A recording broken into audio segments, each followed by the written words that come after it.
Check the mic and make sure it sound right, boys.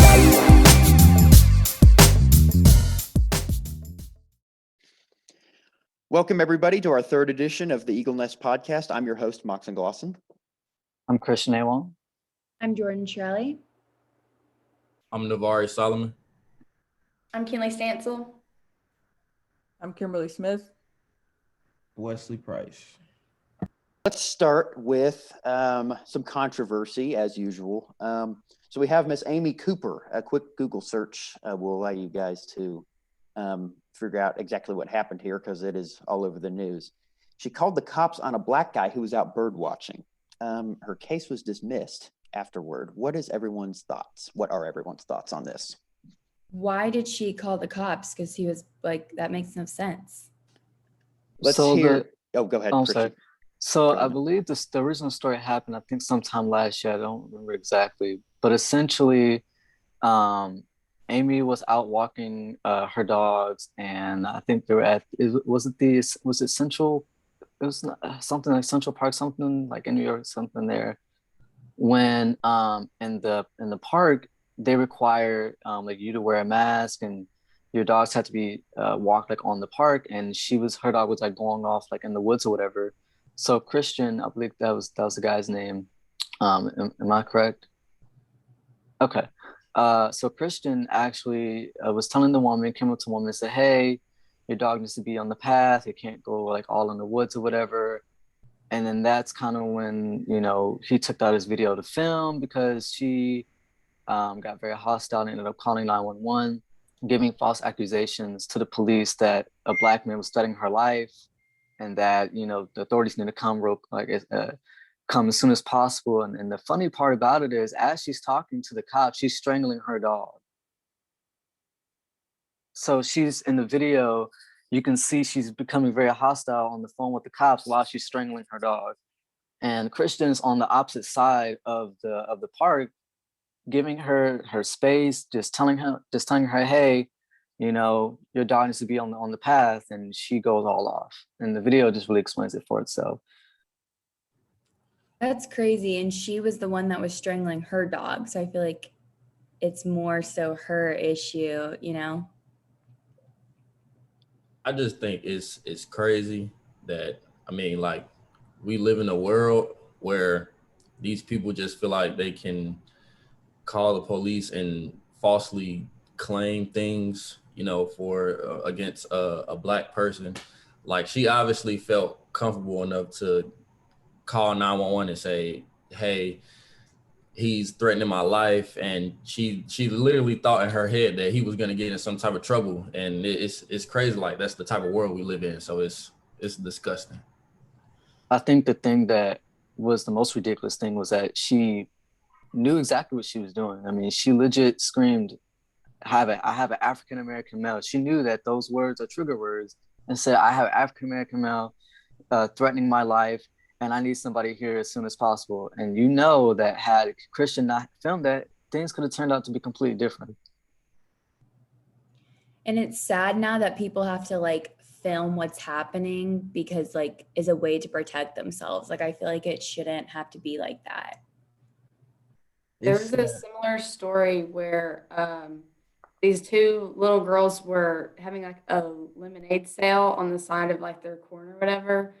And a white woman called the police on these little girls. They're 7 and 11, because they didn't have a permit to sell on the property and all this stuff. And it was ridiculous. And there was a whole bunch of videos about that. That's what I actually thought this was originally about. Yeah, those I think those are one of the very first stories of the whole barbecue Becky's and all of them, and the permit patties. The fact that we even have these names for these people, it's just, what happens with it too often. And I think a lot of it comes with, let's just be real, some of these white people, they feel entitled. They honestly feel like, "Yo, this black man's threatening my life. He's gonna take my kids. He's gonna do this. He's gonna do that." These people honestly, truly, deeply feel that way. They truly feel that people like me don't belong. They really believe that in their minds, that we're crazy, that we're animals. That's how they truly feel. Yeah. So how do you guys feel about Amy's charges actually being dropped by the police? at the very least, there should be some false accusation, something here, right? I mean, she made a big stink about a guy just minding his own business. So what do you guys think about the charges being dropped? For me, it doesn't really surprise me. I mean, this happens all the time. I mean, we've seen it happen even with,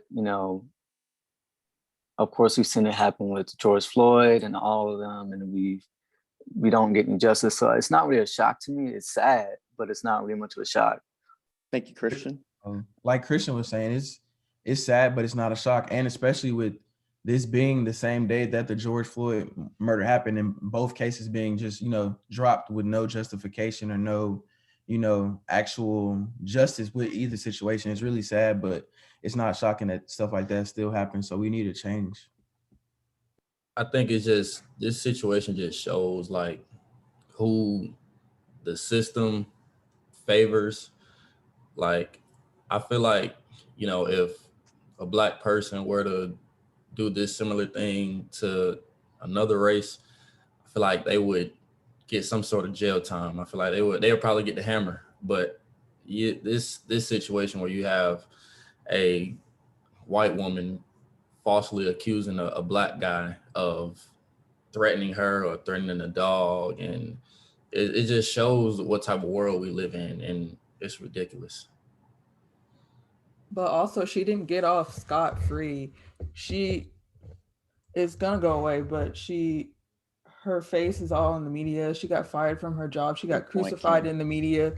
So even though like in 10, 20 years, she's gonna be fine, right now, she's probably not gonna be able to find a job or really do anything without people being like, hey, it's that one girl who called the black person, like, yeah, and she got counseling, but I feel like that's not enough. Like, she had reformative counseling instead of getting arrested because she didn't have any other prior misdemeanors on her record. But also, like Nabari was saying, if this was an African-American person, they probably would have went to jail so quick. And that's the sad part of it as well. Also, thanks mind for your you, input, everybody. Oh, go ahead, Christian. You got one more. mind bro? you, I think yesterday marked the 1 year of Ahmaud Arbery. So it's just crazy to me. And didn't that happen like in our backyard? Like, where was that? Wasn't it in Georgia? It was in Georgia. I think it was in down towards Savannah. I can't remember. I think it might have been Brunswick, I think. Yeah, pretty crazy what's going on in our country right now. Okay. Ted Cruz and the vacation controversy. He got out of Dodge, took his family out of Texas with the whole power grid shutdown. We discussed this briefly in class on Monday. Kim, I want to start with you because you roasted this man on Monday. Well, I hate Ted Cruz. But yeah, it was so dumb. He literally, the first thing, he contradicted himself, by the way. He said that he was dropping off his kids to, where was it, Cancun? Because they said that since school was off, they had friends that were going to Cancun. So he was like, let me just drop them off. But his wife was there. His suitcase was extra large. Why did he even bring a suitcase if he was just dropping them off? And then when he got into the media, he said that, oh, actually, it's my kids and I want to go on a vacation because they said they really wanted to go on a vacation because school was off. So what was it? Were you dropping them off, or were you coming back, or were you? What were you doing? I think he was just trying to save himself because he realized that he messed up so bad. And like, why would he? I don't understand why he would need to drop his kids off, especially considering how busy he should be with the current situation. It's like, if his kids were going with their friends, why couldn't the kids go with the friends' parents? Or why couldn't the wife just take them? Like, I've never, ever heard of a parent flying just to drop their kid off and then coming right back. Like, that makes no sense. And I think that he was just trying to cover up for what he was doing. Yeah, especially in this crisis when your whole state is without power, without food, without water, and you just dip off, and like the fact that all these other celebrities in California and New York are helping and raising money for them, and that you can't even do the same for your own state is just so disrespectful. And I think it'll definitely reflect when he tries to get reelected the next how many years. But yeah, You know what that is? That's called I got caught. That's what that's called. I really feel like had the media not shown up, had he didn't get, you know, in the hot seat, I guarantee he probably would have just gone to Cancun anyway. Cause that makes no sense. You gotta drop off your kids to go to, like, no, that doesn't, no, you got caught.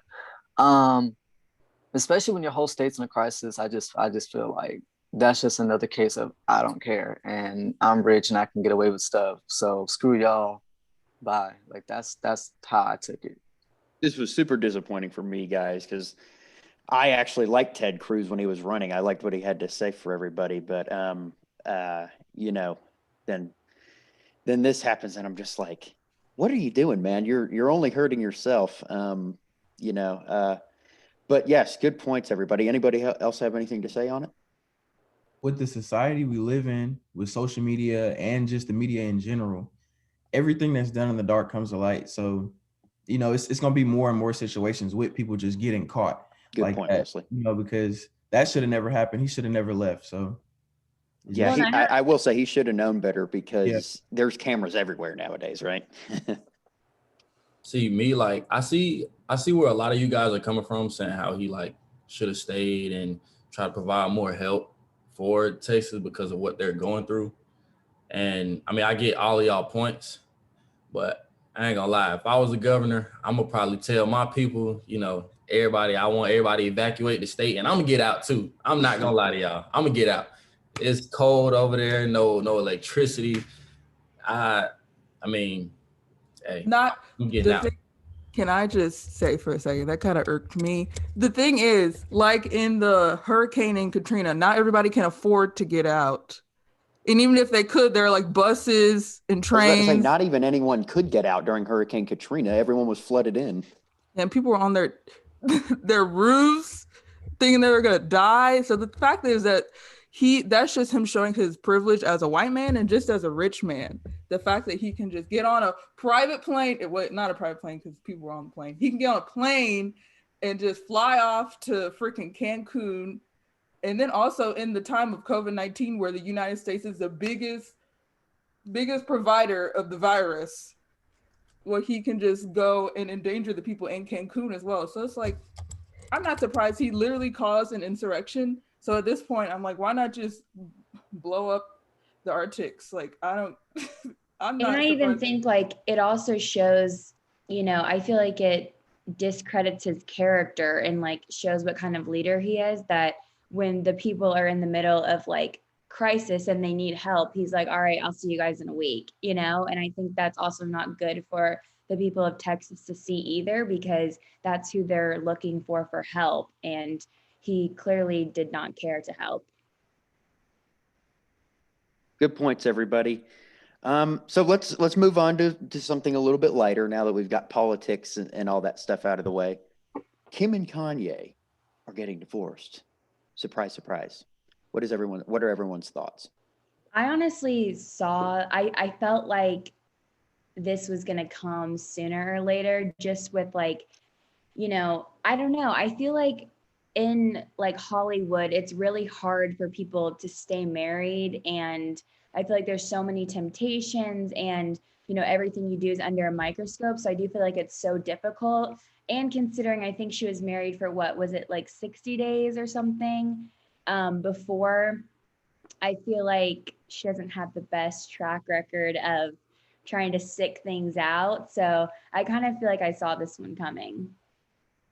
Yeah, and to me, I feel like they're just so different. And so I was even shocked that they were together in the first place and that they've made it at least this long and I think they've had like 4 kids together. And then, you know, now it's like, okay, yeah, now it's time to separate and go our separate ways. But yeah, it was definitely like, I saw it coming. So. Yeah, when you put, oh, sorry, my bad, go ahead. So I also seen it coming, but I don't necessarily blame Kim.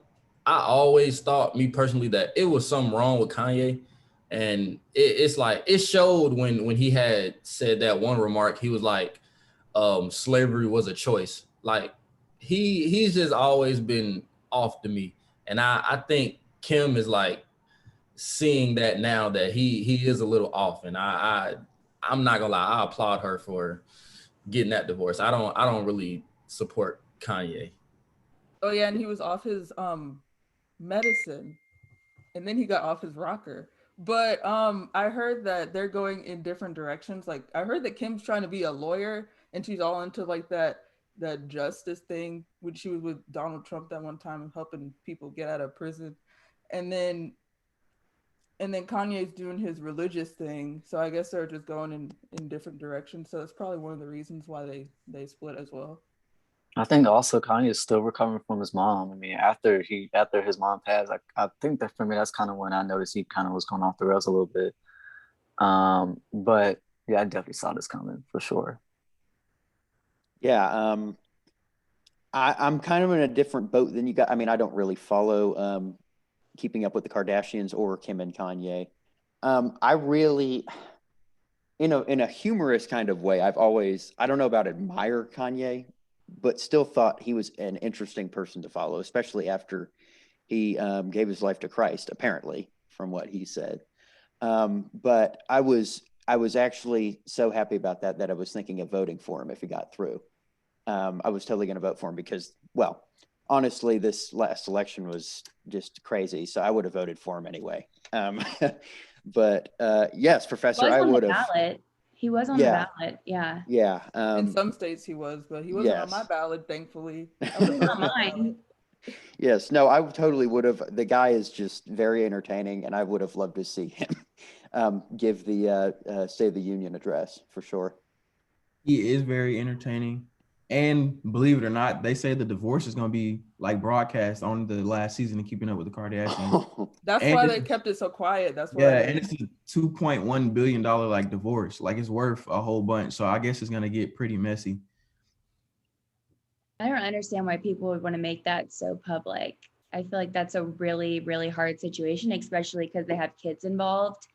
And they're going to be able to go back and look at that, which I would not ever want to see my parents going through that. Well, I actually saw, how like Kris Jenner like runs all of the Kardashian Jenner stuff, and that like in divorces, it's so important to know the date of separation and the date that you file for divorce. So when you make it very public and it all gets broadcasted, so that way okay, that was the date that they were separated, so it can't be debated later in court like in regular divorces. So I think that's kind of the reason that they did that. And then, they're going to save the juicy stuff for their show, obviously, because I think it's the last season of their show. So they're going to end it with a bang for sure. All right. So staying in the realm of entertainment, we've got a rather interesting topic, not surprised, but rather interesting. DaBaby, he was doing a freestyle rap. And what was the girl's name? Because I cannot remember her name. JoJo Siwa. Queen JoJo Siwa. Yes, he referenced this JoJo Siwa in a rather inappropriate manner in one of his freestyles. So I asked you guys to find out what he said, why he said it, and the reasoning behind the backlash. Okay, so I actually did a little bit of research about this because at first I was like very outraged. I was like, for real? Like, what do you say about JoJo Siwa? Even though I'm not really like totally familiar with her, I was like, why would he say something about JoJo Siwa? But so in the actual freestyle, because I believe he cleared it up, he said, I don't remember the exact words, but it was basically like it was a play on words. He was basically like, yeah, I got this B JoJo Siwa. He was like, I see why, whatever, blah, blah, blah, JoJo Siwa. So it was like a play on words, and then he backed it up saying like, oh, my daughter loves JoJo Siwa. She's got all of her collection, all that type of stuff, blah, blah, blah. So I don't really know how exactly I took it, just because I don't really know why she got brought into the conversation. But I feel like he didn't really like mean anything against her, especially that he mentioned his daughter about it. And DaBaby is known to be kind of like into different like controversies and stuff like that. So I can kind of tell when he's being very genuine, and that's kind of what I felt like. I think the only thing that's difficult is obviously we all know JoJo Siwa is like super popular, and especially when it comes to younger kids. But at the same time, it's hard because she is so young. And, you know, I feel like sometimes just with everything she's done, we forget that she is still like just a teenager, you know? Yeah, like I agree. Like I don't think he should have brought her up into the conversation at all. Like I don't understand how you roll in and like got JoJo Siwa. Like I don't understand the path between that. Yeah. So I agree. I don't think that should have happened. I'm gonna give y'all the lyrics. What he said. He said, "I'm using big words like I'm Ti. Don't want to get me started. Turn me up. You gonna see why." And he said, "You a B word, JoJo Siwa."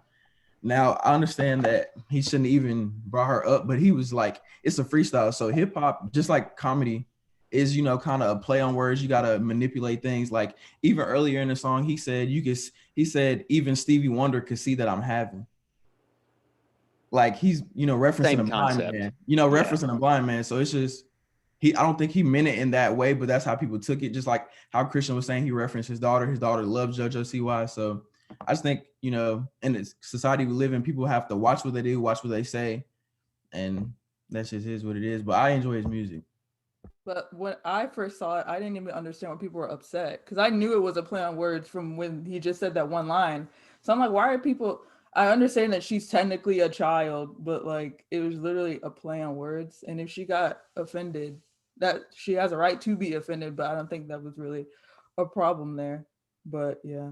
After hearing the lyrics, I don't think like that people should be offended just because, like Wesley said, it's like just a play on words. And if he's going after and saying, no, like my daughter loves you, I was just, rapping. So I don't think it was like intentional. It just fit well with the song. Exactly. He got dragged, and it was really funny though.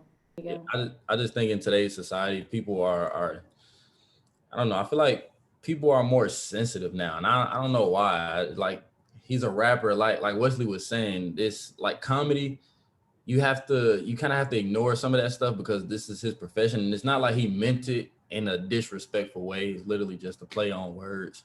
But I don't know. People take everything to heart nowadays, so I don't think he should receive any backlash for it. I feel like people get Go ahead, offended Jordan.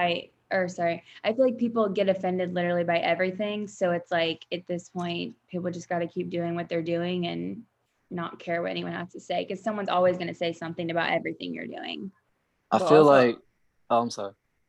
I was gonna say that rhetoric is kind of harmful, that everybody's so sensitive about everything, because in the past people weren't sensitive enough, and then bad things were going on, and then we just put it over our heads. So it's like things can be sensitive to you, not all the time, but sometimes you have a right to feel some way about it, if that makes sense.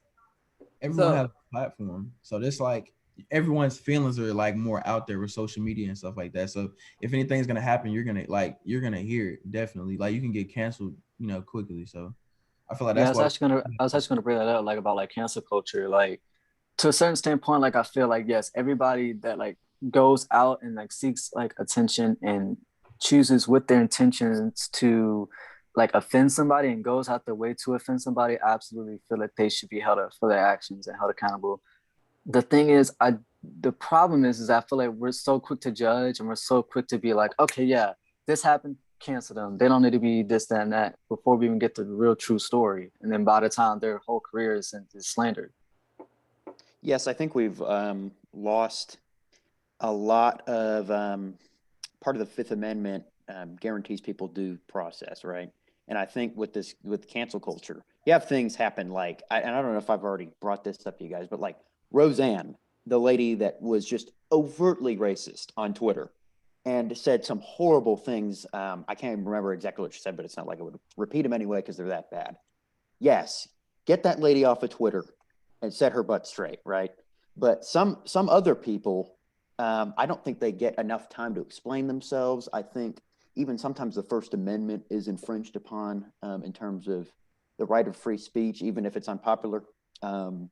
This guy, I love DaBaby. I've got his whole Kirk album that I play in my car. He's just he's one of my favorite rappers right now. So I don't know why people are, it's a freestyle. You hear, I mean, the stuff people like Eminem, probably one of the greatest freestylers of our time. He said some stuff way worse than DaBaby just calling JoJo Siwa a B, So I'm just like, let the man freestyle. He's allowed to say what he wants, as long, of course, as it's not an exception to the First Amendment, which what he said wasn't. So Kinley said she wanted to discuss the serious car wreck that Tiger Woods got in. And I know I didn't set you guys up to research that particular topic, but any information that anyone got from the news would be appreciated, because this is pretty serious. Tiger is, besides Michael Jordan and Tom Brady, my favorite American sports star. So let's hear it from everybody real quick. Well, I just heard it from my brother, because he's a big golf guy, and he said that he seriously injured his legs, which is obviously very much needed to play golf. And he already had some leg issues back when he played in the Masters. So it's definitely heartbreaking, and I know he's okay, but it was, serious injuries. So that's all I know right now. I was wondering if anyone else. Yeah, when I was at work and I saw it on Twitter, I was like, okay, what happened? And when I saw the photos at the time, there was nothing that came out. Like, only thing that was out was that he was like removed by, like, I think it's called like the Life of Jaws tools or whatever. Oh yeah. And so after that, like, that's all I knew. I was like, whoa, that's pretty big. It's a car wreck if they're using those. Yes, Mm-hmm. the jaws of life for serious car wrecks. Yep. What'd you say, Wesley? Sorry, man. It was a single. Jeez. Like, no other vehicles involved. So prayers for him and a speedy recovery. Yeah, I just remember yesterday. It was like right before my practice. I thought Tiger Woods died. The way I was seeing it on Instagram, people were saying like, pray for Tiger Woods. He got in a car crash, but nobody was saying any more information after that. And I just remember from the Kobe situation, like, it was kind of similar. I was like, oh man, please don't let Tiger Woods be dead. Like, that's exactly what I thought, Navari. I started seeing news stuff pop up. My dad started, Tiger got in an accident. I was like, you already took Kobe from me, man. Don't take Tiger too. I was just hoping that he didn't die, but I'm glad that the only thing he came out was a couple broken bones, and I'd rather have that than a lost Tiger. So. All right, guys. Well, this has been our third edition of the Eagle Nest podcast. We thank everybody for joining us, and we'll see you next week.